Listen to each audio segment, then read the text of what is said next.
Para continuar con este segundo bloque, vamos a dar paso a los casos clínicos de depresión.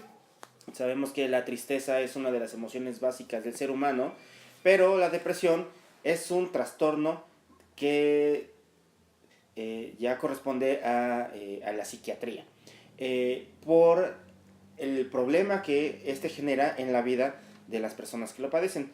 Vamos a iniciar checando algunas preguntas a responder, las cuales son: ¿cuáles son los síntomas que identificaste en cada caso clínico?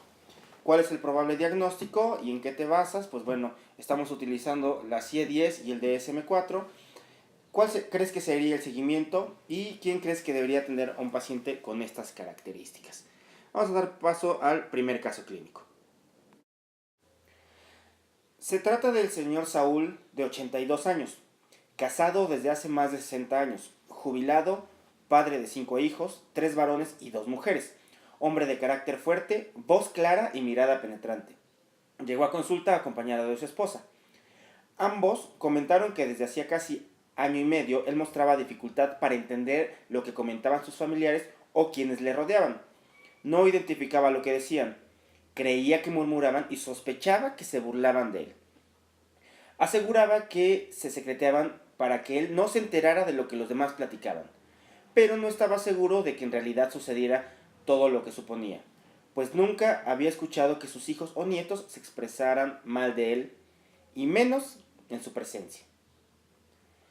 Mientras los familiares se mantuvieran frente a él, podía entender claramente todo lo que decían, pero cuando las personas le hablaban desde otro lugar, ya fuera detrás de él o a los lados, solo alcanzaba a notar el ruido de las voces, mas no entendía la mayoría de las palabras. Al no percibir adecuadamente lo que comentaban, sospechaba que hacían comentarios negativos de él. Con el paso de los días y ante el enojo y la tristeza que le generaba la situación, su carácter enérgico se tornó intolerante y beligerante. Peleaba con su esposa y acusaba a los demás de secretearse para que él no se enterara de los asuntos que manejaban. Tanto su esposa como sus hijos notaron que mostraba dificultades en la audición, por lo que decidieron llevarlo a consulta a pesar de su negativa a aceptar que tenía el problema auditivo. Tras ser revisado de manera exhaustiva por el audiólogo, se le recomendó utilizar un auxiliar auditivo para mejorar la calidad de su audición. Sin embargo, no quiso aceptarlo, pues argumentaba que seguía oyendo bien y todo lo inventaban sus familiares para hacerlo enojar. Tiempo después comentó que el motivo por el cual aceptó el auxiliar auditivo se debió a que tenía miedo de sentirse vulnerable y limitado. No quería aceptar el paso del tiempo a través de su cuerpo. Con el transcurso de las semanas, su ánimo decayó y diariamente se mostraba irritable y, a momentos, triste. La condición médica que le provocaba no poder oír bien le generó pensamientos negativos respecto a sí mismo y poco a poco dejó de disfrutar las cosas que antes le complacían. Salir a caminar, pasar por las calles o acudir a su parcela a remover la tierra o sembrar. La hipoacusia, la tristeza y el enojo que experimentaba provocaron su alejamiento de las actividades familiares, sociales e incluso personales. Disminuyó su participación en las conversaciones familiares y limitó su convivencia solo a su esposa. Prefería apartarse de los demás y conversar solo lo indispensable. Se molestaba diariamente y peleaba con su esposa, la mayoría de las veces por nimiedades. De pronto, sin motivo aparente, comenzó a sentir ganas de llorar y en ocasiones lo hacía. A veces no sabía por qué sucedía, por lo que lloraba debido a la frustración que sentía ante la situación que estaba viviendo. Al principio, la sensación lo asaltaba un par de veces a la semana, pero se hizo cada vez más frecuente.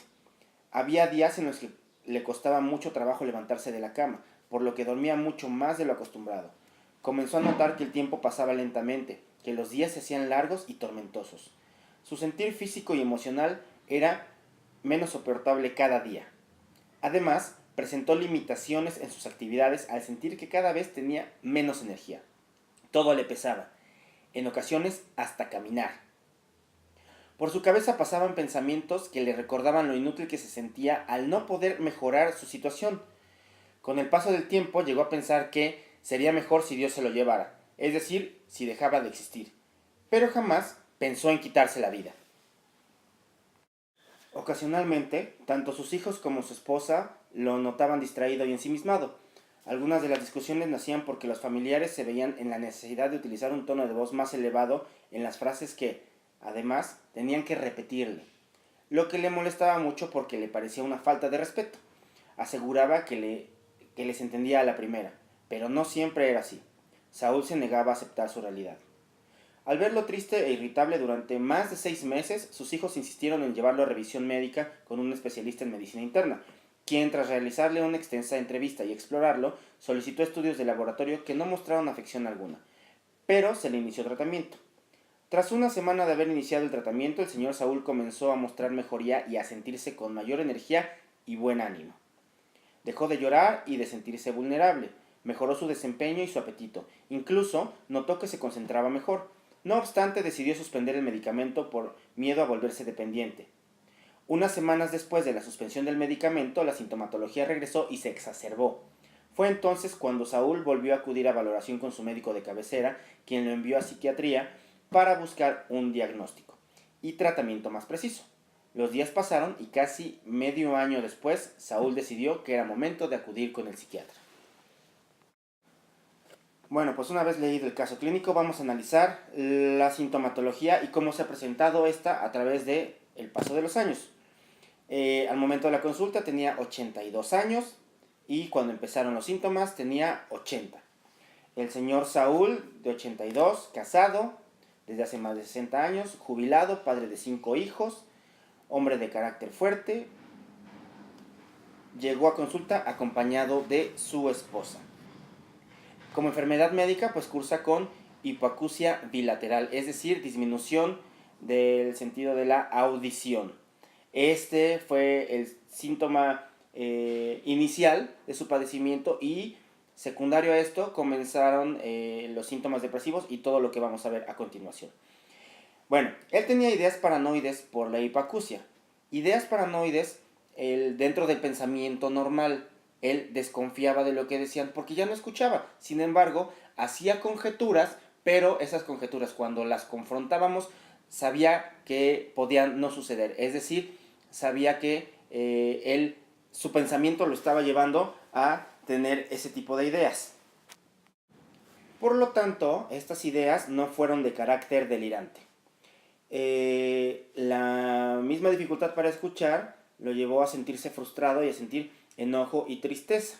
Esto hizo que se tornara intolerante y beligerante para con todos, principalmente con su esposa, pues es la mujer con la que convive. Comenzó a tener miedo a sentirse vulnerable y limitado, pues si siempre había tenido un carácter fuerte y una voz de mando, en este momento sentía que al estar perdiendo alguno de los sentidos y verse limitado, pues iba a perder esa fuerza que había tenido en su familia. Tenía pensamientos negativos al respecto de sí mismo y poco a poco dejó de disfrutar lo que antes le complacía. Esto hizo que se aislara de la familia, de las reuniones sociales e incluso de las cosas que a él le gustaban. Constantemente tenía ganas de llorar. Esta sensación al principio era leve, pero cada vez hizo más frecuente. También cursó con disminución de la fuerza, tenía dificultad para levantarse de la cama, dormía más de lo acostumbrado y esto es uno de los síntomas característicos de la depresión, dormir mucho. Por su cabeza pasaban pensamientos que le recordaban lo inútil que se sentía al no poder mejorar la situación y llegó a tener pensamientos de querer morirse. Sin embargo, nunca cursó con ideación suicida, ni él pensó de alguna manera llegar a realizar el acto de suicidio. Y se veía ensimismado y distraído. Y como podemos ver, pues toda esta sintomatología tiene un curso. Empieza por una situación y se va desencadenando y cada vez se va haciendo más grande. En lugar de limitarse, se va haciendo cada vez mucho más fuerte. Esta sintomatología pues nos lleva a pensar en un probable diagnóstico. Él tenía rasgos de la personalidad clúster B, principalmente rasgos de carácter narcisista, y eran los que hacían que su frustración fuera mucho más grande de lo que debería de ser. Y su padecimiento entra dentro del trastorno depresivo. Pero bueno, ¿qué tipo de trastorno depresivo? Aquí podemos identificar claramente que fue la primera vez en su vida que tuvo este tipo de sintomatología. Es decir, fue de inicio en la vejez. Sin embargo, no tenía ninguna otra condición médica que estuviera provocando el inicio de todos estos síntomas. Al principio fue una situación de duelo, pero posteriormente se hizo más grande y ya no cumplió con criterios para un duelo, sino que empezó a cumplir con criterios para un episodio depresivo mayor. El paciente no cursaba con trastorno depresivo persistente, sino que era un episodio depresivo que se había cronificado y llevaba casi 2 años de evolución. No fue inducido por ninguna sustancia y no había justificante médica que estuviera provocando estos síntomas. Por tanto, el diagnóstico de este paciente es un episodio depresivo mayor moderado. Este caso clínico pues fue un caso clásico dentro de la sintomatología psiquiátrica. Si nosotros nos vamos a leer el DSM-4 o la CIE-10, vamos a darnos cuenta que los síntomas son del libro. Toda la evolución del padecimiento fue poquito a poquito y se fueron presentando cada vez más síntomas dentro de este padecimiento. Entonces, en el señor Saúl pues se cumplieron los criterios para un episodio depresivo mayor. Vamos a dar paso al segundo caso clínico. Caso número 2. En una ocasión me pidieron acudir a una casa de asistencia para valorar a una mujer que llevaba 2 años viviendo ahí. El motivo de la consulta fue porque estaba triste y no se quería levantar de la cama. La señora de 67 años era viuda y madre de una mujer y 3 varones. De joven estudió hasta la preparatoria y no continuó debido a que decidió casarse y su marido prefirió que se dedicara a las labores del hogar. Estuvo casada durante más de 40 años con un hombre al que aseguró amar con todas sus fuerzas hasta que la muerte los separó. Trabajaron juntos durante gran parte de su vida. Mientras él guiaba la empresa familiar, ella la administraba. Según la señora, siempre tuvieron una buena relación a pesar de que él tenía un carácter fuerte y en ocasiones ella sentía miedo de sus enojos. Nunca sufrió violencia física. Desde su juventud había cursado síntomas del estado de ánimo que le impedían realizar las actividades al grado de no permitirle cuidar de sus hijos. Durante la agudización de los síntomas era evidente que la presencia de hiporexia, es decir, disminución parcial del apetito, y del miedo a encontrarse sola o a salir de la calle. No obstante, alrededor de los 40 años comenzó a ser medicada, mejorando y manteniéndose estable durante largo periodo. Alrededor de los 50 años, nuevamente comenzó con cambios y fluctuaciones en el estado de ánimo, que coincidieron con el momento en que sus hijos empezaron a realizar sus vidas fuera de casa. Fue necesario ajustar el tratamiento, pero por momentos fue difícil estabilizarla. Tras la muerte de su esposo, los síntomas depresivos regresaron causándole gran afectación cognitiva.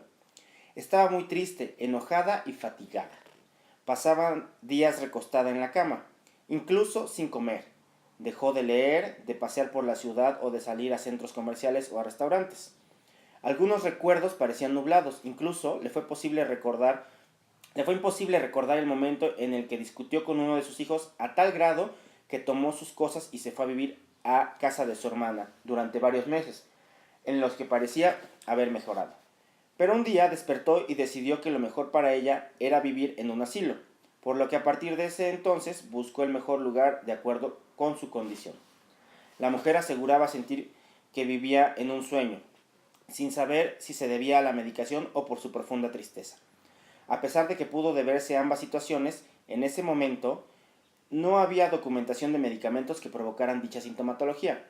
Al preguntarle a su hijo, comentó que la dosis que estaba tomando eran bajas, por lo que no se justificaba el hecho de que no recordara las cosas. Durante el tratamiento fue necesario visitarla varias veces. Desde el inicio enfaticé en investigar los síntomas sugestivos de deterioro neurocognitivo con la realización de pruebas neuropsicológicas, mas nunca lo encontré. A pesar de que la señora había padecido y recibido tratamiento para el trastorno depresivo recurrente durante varios años, nunca había presentado sintomatología cognitiva tan fuerte como la de ese momento. Durante aproximadamente 3 años tuvo problemas de memoria, atención, concentración, confusión, anedonia, es decir, incapacidad para experimentar placer, entre otros síntomas, por lo que pasaba días acostada en la cama, realizando pocas actividades. Esto se confundió con pseudodemencia, un tipo de depresión con síntomas cognitivos tan severos que disimulan demencia, pero que, a diferencia de esta, es de inicio agudo y presenta historia personal previa de depresión. 2 meses antes de mi primera visita, tuvo una infección gastrointestinal y diarrea por un lapso de 2 días, situación que la postró en cama. A pesar de que a los pocos días la sintomatología había cedido y ella había mejorado considerablemente, tuvo dificultad para levantarse. A partir de ese momento se mantuvo sin querer pararse y moverse. El problema médico fue resuelto casi inmediatamente. Tuvo una buena medicación y estabilidad del problema respiratorio, pero a pesar de ello tuvo exacerbación de los síntomas depresivos. La mujer refirió que, al notarse enferma e indefensa, comenzó a tener miedo a morir, pero también a vivir. Dicho miedo le provocó falta de motivación, desgana y llanto. Sin duda alguna, el problema médico agravó el cuadro psiquiátrico. Bueno, vamos a analizar la situación de esta paciente. Se trata de femenino de 67 años, viuda y madre de 3 varones, de una mujer y 3 varones. Estudió hasta la preparatoria, estuvo casada durante más de 40 años. Actualmente vive en un asilo. Desde su juventud había cursado con síntomas del estado de ánimo que le impedían realizar sus actividades, o sea, ya había presentado episodios depresivos previamente. Y tenía el antecedente de enfermedad pulmonar obstructiva crónica. Sintomatología. ¿Cómo se presentó la sintomatología? Pues bueno, los síntomas eran fluctuantes y ya en etapas previas había tenido episodios depresivos. En esta ocasión tenía tristeza, desgana, desmotivación, enojo, fatiga, hiporexia, miedo a encontrarse sola o a salir a la calle o morir, pero también a vivir. Dejó de realizar las actividades que previamente hacía. Tuvo deterioro neurocognitivo, cambios en la memoria, atención y concentración por casi 3 años. Y con el medicamento de tipo psiquiátrico esta situación mejoró y se ajustó. Algunos recuerdos le parecían nublados, tenía obnubilación, tenía el antecedente de una enfermedad médica y diarrea. Esto la postró en cama. ¿Qué estresores sociales tenía? Pues bueno, tenía la muerte de su esposo. Después de esto fue evidente que le fue muy difícil vivir sin él y no fue fácil que ella se hallara en algún lugar, y por lo que ella decidió vivir en un asilo a pesar de que era una persona joven, tenía 67 años y a pesar de que su hermana y sus hijos le habían brindado el apoyo. Ella sentía lejanía familiar y sí, efectivamente estaban lejos, pero en cuestión geográfica.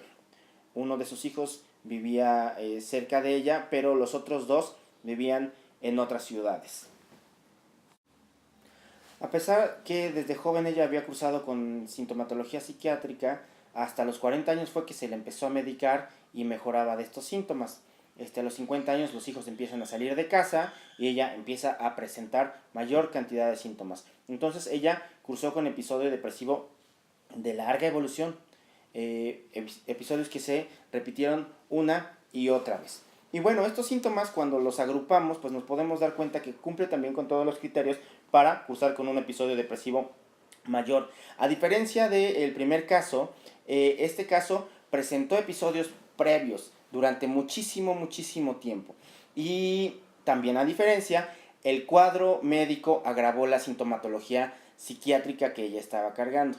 Entonces, a pesar de que no era secundaria al problema médico, este sí influyó para que la enfermedad o el padecimiento se hiciera mucho más grande. Entonces, aquí podemos tener en cuenta que la paciente ya había tenido episodios psiquiátricos depresivos. El que tenía ahorita era un cuadro más de los que ya había tenido, entonces era una depresión recurrente y agravado por el problema médico. Uno de los síntomas que presentó y que fue muy característico fue la pérdida de la memoria. Esos 3 años en los que cursó con dificultad para recordar lo que había pasado fue muy evidente. Entonces, como ya se comentó hace ratito, la pseudodemencia es aunque no hay una clasificación específica para la pseudodemencia, se toma como la situación que se presenta dentro de un episodio depresivo y que genera síntomas cognitivos acusados. Hay un declive cognitivo bastante acentuado y obviamente mejora con el uso de antidepresivos. Entonces, en esta persona podemos identificar que también cursa con un episodio depresivo mayor y tiene sintomatología cognitiva que mejoró. El tratamiento que se le dio mejoró la función cognitiva, mejoró ligeramente el episodio depresivo y en esta paciente era evidente que sí o sí necesitaba medicamento y también necesitaba un apoyo de tipo terapéutico, un apoyo psicológico. Ella se le dio un tratamiento de alrededor de 3 años y muchos de sus síntomas mejoraron. Hasta aquí terminamos con el segundo caso clínico y vamos a dar paso al tercero. El tercer caso clínico es un tanto diferente. Se trata del señor Víctor Manuel, un hombre de 59 años que se desempeñaba como chofer de tráiler. Siempre se había caracterizado por ser muy trabajador, productivo, responsable y de carácter firme. Como único factor médico de importancia, vivía con hipertensión arterial e hipertrigliceridemia desde hacía 5 años. Aparentemente había tenido buen control de los síntomas, aunque frecuentaba al médico únicamente cuando tenía molestias. Pocos meses antes de la primera consulta, su hija menor se embarazó y casi de manera inmediata decidió interrumpir el curso de la gestación. Dicha decisión no le agradó al señor Víctor Manuel, pues aunque el embarazo se desarrollaba dentro de una relación de noviazgo que no fue muy conveniente, según sus costumbres familiares, estaba dispuesto a soportar la situación. Aceptó lo que sucedía y la decisión de su hija con mucho dolor. El duelo sufrido por el aborto de su hija duró alrededor de 2 meses. Sin embargo, fue extraño que tras varias semanas de estar bien, Víctor Manuel presentara sintomatología depresiva caracterizada principalmente por desgana, falta de motivación, disminución de la calidad de su energía, pensamiento lento, dificultad para realizar sus actividades con la misma velocidad y dificultad para pensar. Un mes después comenzó con psicosis. Expresaba ideas que para los familiares no tenían sentido y se comportaba diferente, por lo que tuvo que abandonar su trabajo. Al principio fue tratado de manera ambulatoria, pero al no mostrar mejoría requirió ser ingresado en un hospital psiquiátrico. A la semana de internamiento se le quitaron los síntomas psicóticos, pero continuaba sin motivación y energía para realizar las actividades. Refería sentirse así sin saber por qué. Se trataba de algo nuevo en su vida.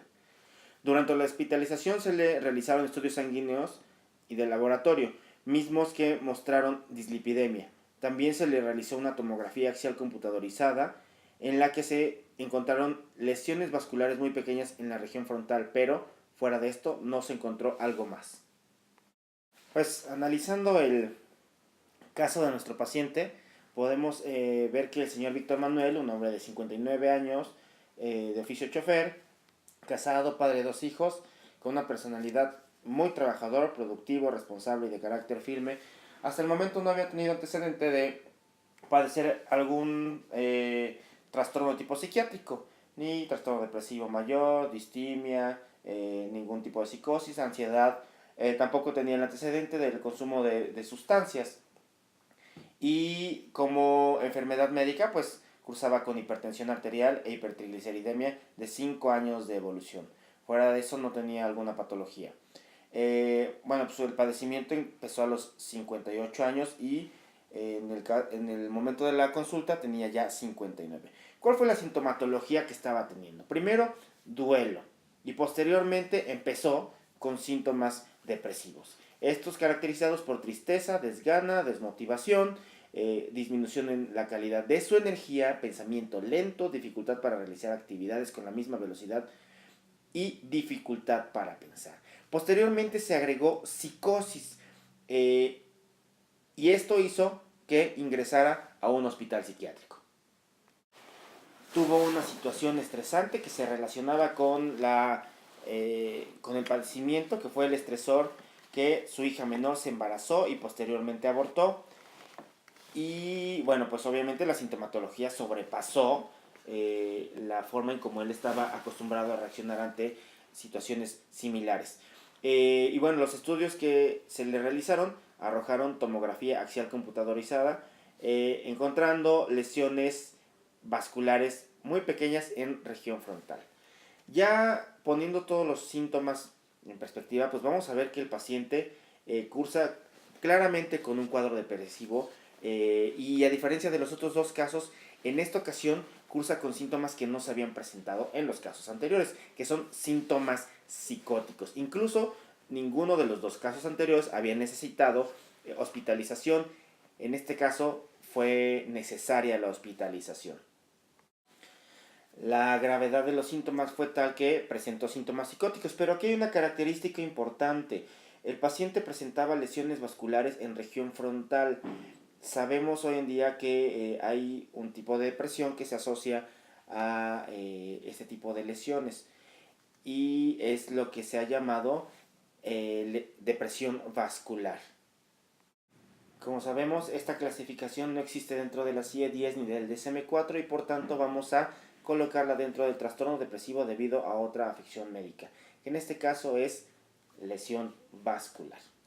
Bueno, pues hasta aquí terminamos con el análisis de los casos clínicos de depresión, y más adelante vamos a dar paso al análisis de casos clínicos de manía, que es otro de los trastornos que se presenta dentro de los trastornos del estado de ánimo. Pues muchísimas gracias y los seguiré acompañando por aquí.